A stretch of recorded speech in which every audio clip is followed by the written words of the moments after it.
Well, let me back up a little bit. I'm going to have to define terms. We have an individuated unit of consciousness, and we have a thing I call a free will awareness unit. Okay. Now, these are just functional definitions. Don't make these things into real things. These are metaphors. They're functional definitions. We have how consciousness functions. And the individuated unit of consciousness we'll call, it has the accumulation function. It accumulates experience and evolves from it. It makes choices, accumulates experience, and evolves. This free will awareness unit is a piece of it. So we have an individuated unit of consciousness, and it's going to take just a subset of itself from its being level, not from its intellect, just from its being level. And there will be, so here it is, and I take this amount of potential being, right? So it's got all the things it needs. It's got enough memory. It's got enough processing. It's got all the things it's going to need to be aware and conscious.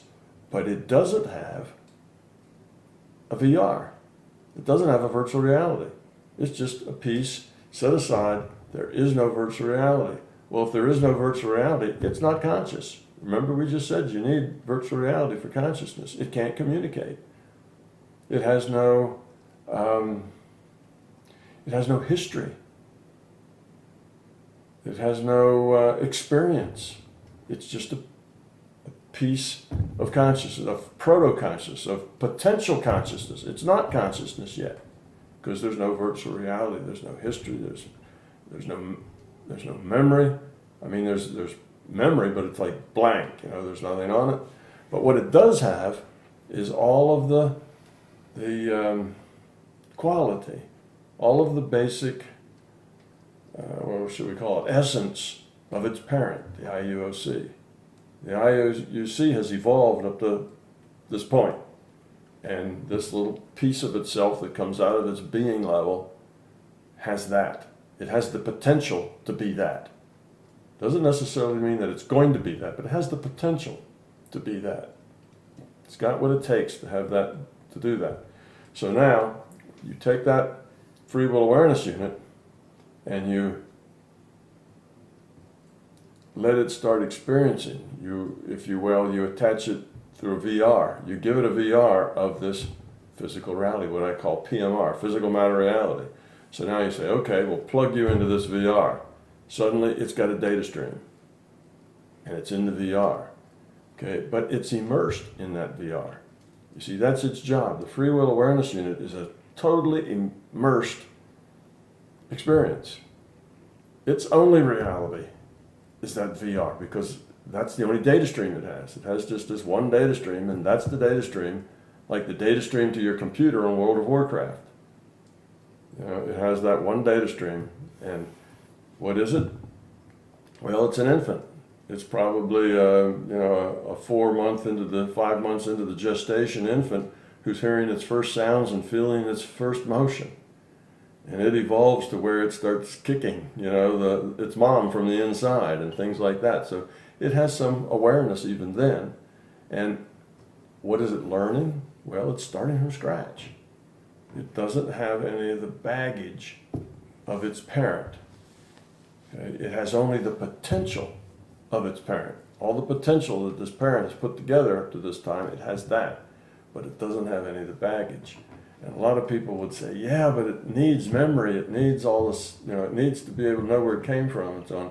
It doesn't. All that is unnecessary.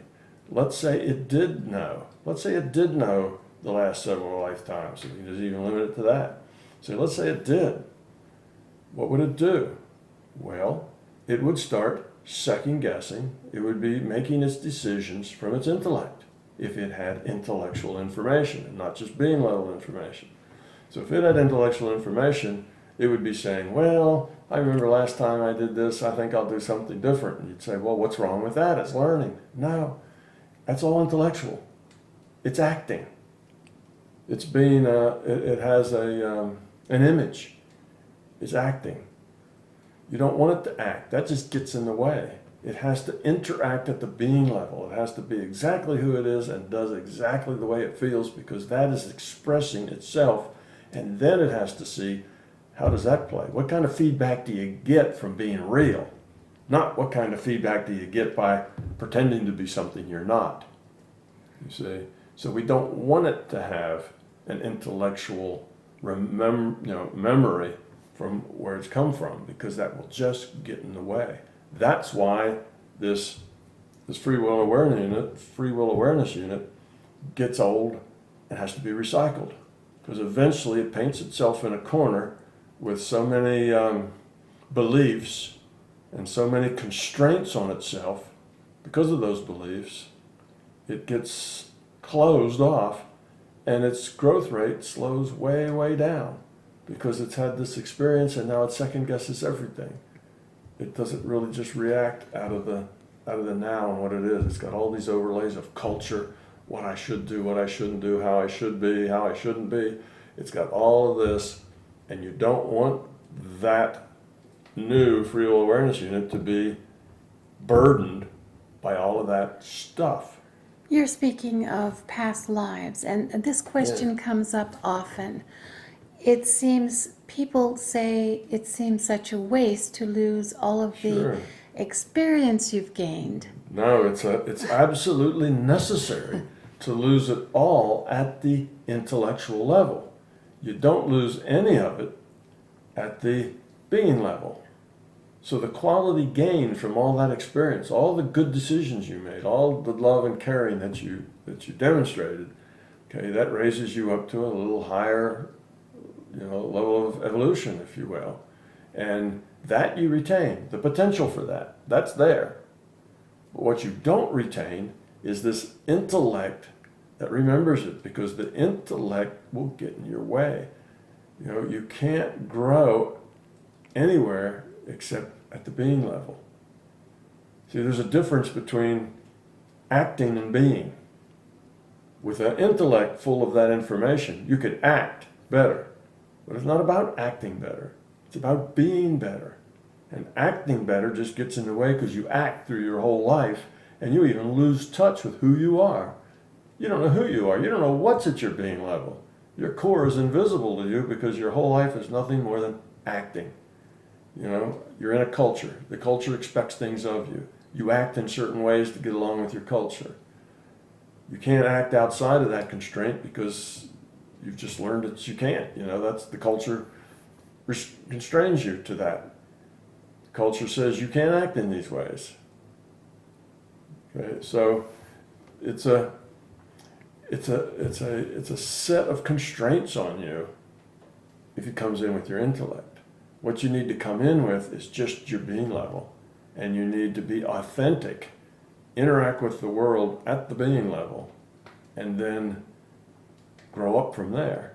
So when you change, you're changing yourself. You're really a different person, not the same old person who's acting differently. You are differently. It's not that you say, I want to help that little old lady across the street because I think it's a good thing to do. It's you just help her because it's what you do.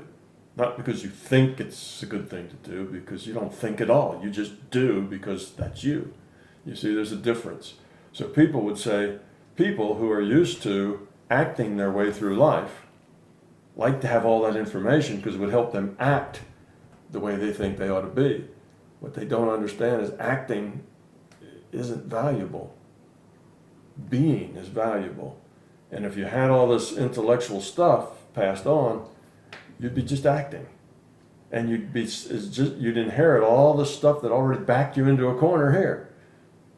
You weren't growing much because you'd done that, been there, knew everything, had everything figured out as best you could, which wasn't very good at all. But here's the way it was. You kind of get set in your ways, right? You get older, you get set in your ways. You don't really like new experiences. You don't really learn much. The old dog doesn't learn many new tricks.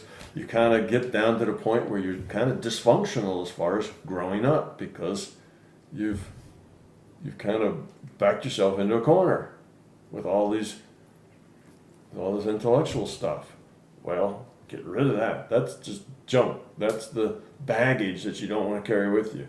You've already backed yourself in a corner. Why say, wow, I sure wish I could have all those, constraints that I had, when I passed away last time so I could not do very well this time too. That doesn't make any sense. You want to get rid of all that stuff, start over, and be.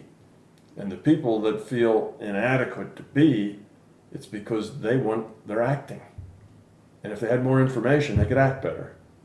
You see, that's the feeling. Well, if I knew what the answers were, I could get a better grade on the test. Well, if you knew what the answers were, the test's meaningless. You see, if you come with the answers, then why even bother to take the test? The test doesn't mean anything. You're trying to cheat the test by making a better grade than you deserve because you're getting the answers ahead, you see.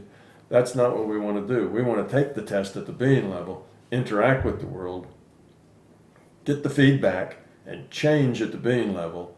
And if we let our intellects get in the way, all we do is act our way through it. We don't even know who we are on the inside, except every once in a while we have this what do we call it? Our unconscious jerks us around, gives us an emotion, makes us cry or run or do whatever we do. And we don't even know why we do that. It's just some thing inside of us that jerks us around. Well, that's because we really don't know who we are. That's why we have this secret unconscious that's outside of our consciousness. That's our being level in there, and we're not acquainted with it. That's what the subconscious is. It's your being level, and you don't know why it's doing that. Why do you feel that way? Why do you suddenly break into tears when such and such a thing happens? Well, if you knew yourself, you'd know. You'd understand all that. You wouldn't have a subconscious. You'd just be conscious. None of it would be sub. You'd be aware of everything about you. Understand who you are. So you see, we don't want that. So that's why. And the second thing is it's very impractical. How would you sort this knowledge such that it wouldn't be overwhelming? You had 10,000 lifetimes. You can have all of those memories, all of the 10,000 lifetimes, all of the 50,000, 100,000 people that you were close to, that you loved, that loved you. Right. All of those relationships, you're going to bring all of those along. That, of course, doesn't make any sense. And if you say, well, okay, I understand that's a problem. We'll just take the last 2 or 3 and bring them along. I could deal with that. That would be in your way. It would confuse you. It would get in the way of what you were doing. And it would prevent you from your optimal growth and growing up. So we have this, so where were we? Okay, we have this virtual reality now, and a individuated unit of consciousness takes a part of itself, detaches it from any virtual reality, any data stream. A virtual reality is defined by a data stream to an individual. Every individual has their own personal data stream.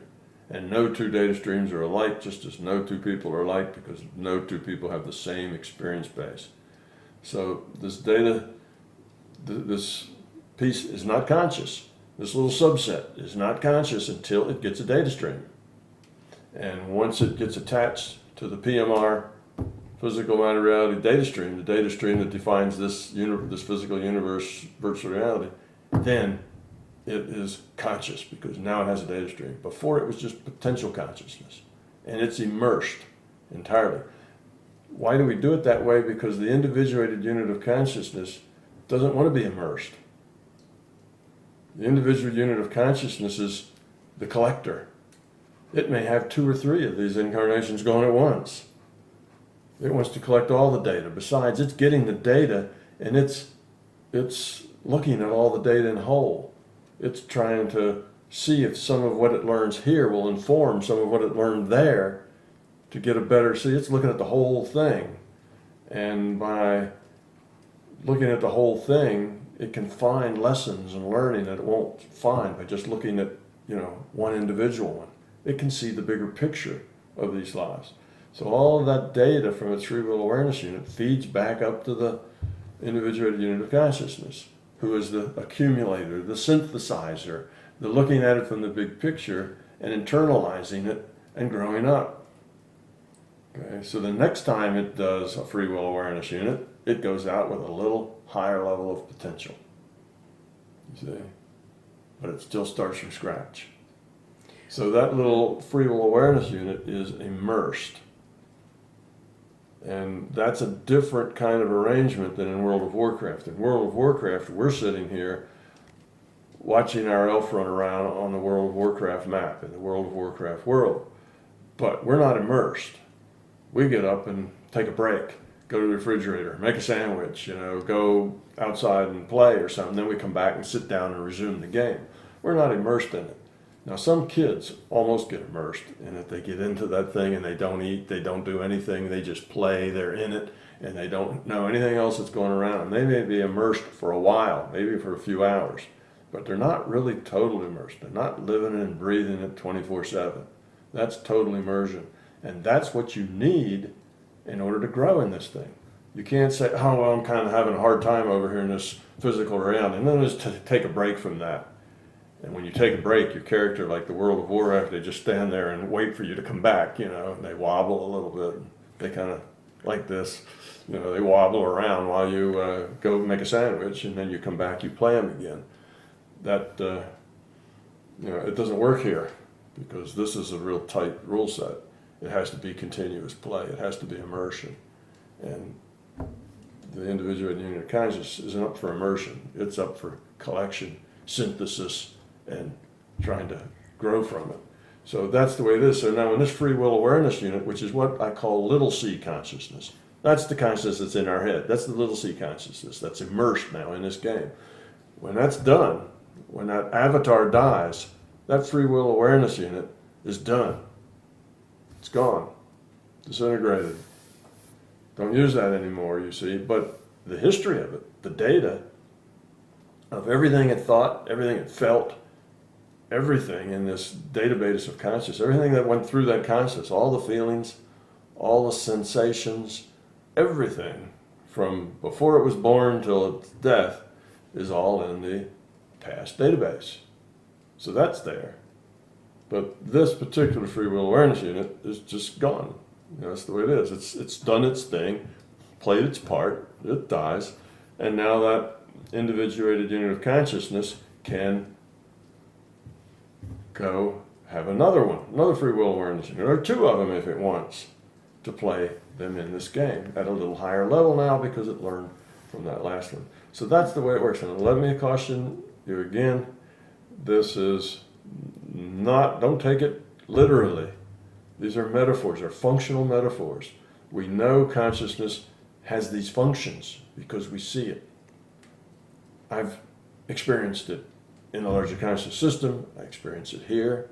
Everybody experiences, we are immersed here. Okay? We also are connected to something larger because evolution takes time. Evolution doesn't happen in one step. You don't start out, I'm a baby, and now wham, I'm an adult. An hour later I turn into an adult. It doesn't work that way. You have to grow through all those stages. Becoming love is not a simple thing that you just do one shot. It's something you have to accumulate over a whole lot of experience. So we need that accumulator function. The thing that takes all the data in and assesses it, does the synthesis and learns and grows from it. And then you need that subset that's immersed and just has the experience, makes the choices. So what the consciousness is doing is making all those choices for the avatar. The avatar doesn't do anything that the consciousness doesn't make the choice for. The avatar is just like the elf. It's just a computation out of a computer. The avatar doesn't have a brain.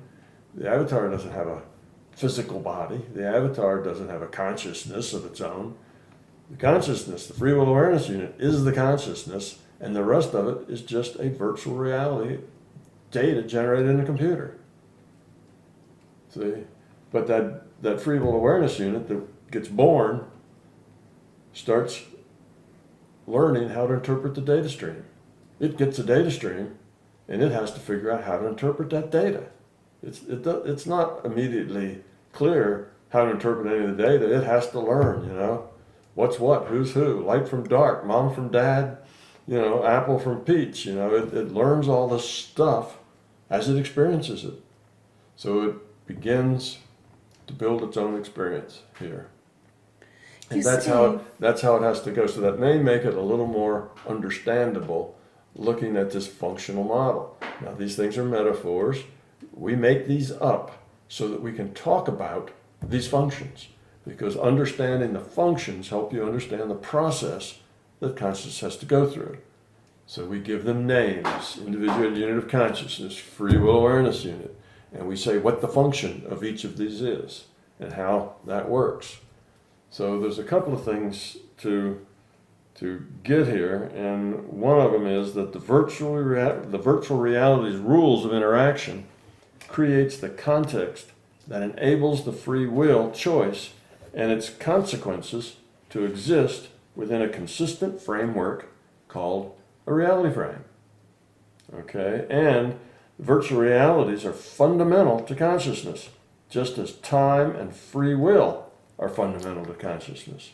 Okay, you can't have consciousness, a full consciousness, not just a proto-conscious or a primordial consciousness, but a real full-blown consciousness with a finite decision space.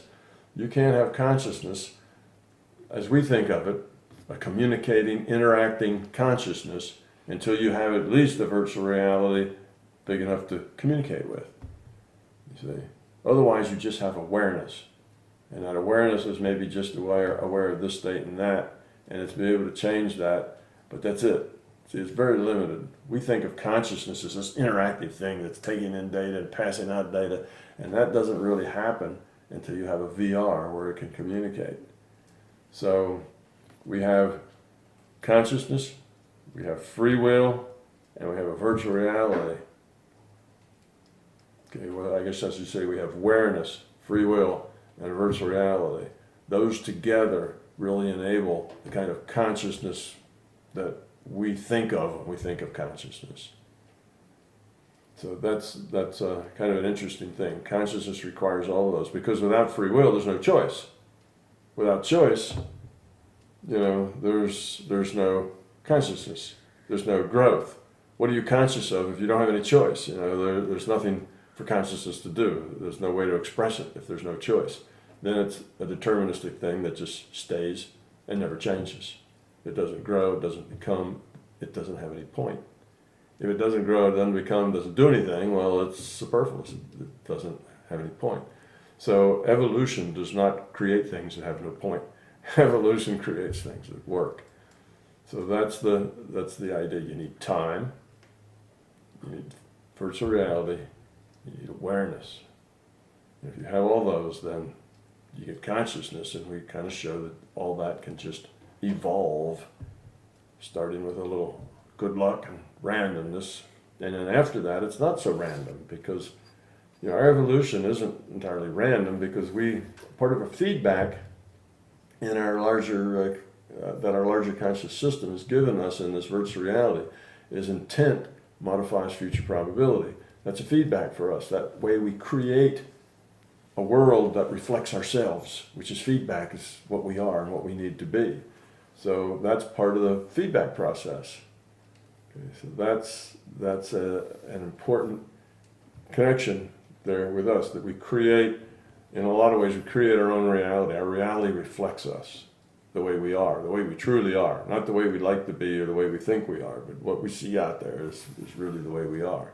Not a pretty picture right now, but the picture's getting better. So we need time. There is no consciousness as we understand it without time, and there is no consciousness we understand it without free will. Because the whole thing won't work without those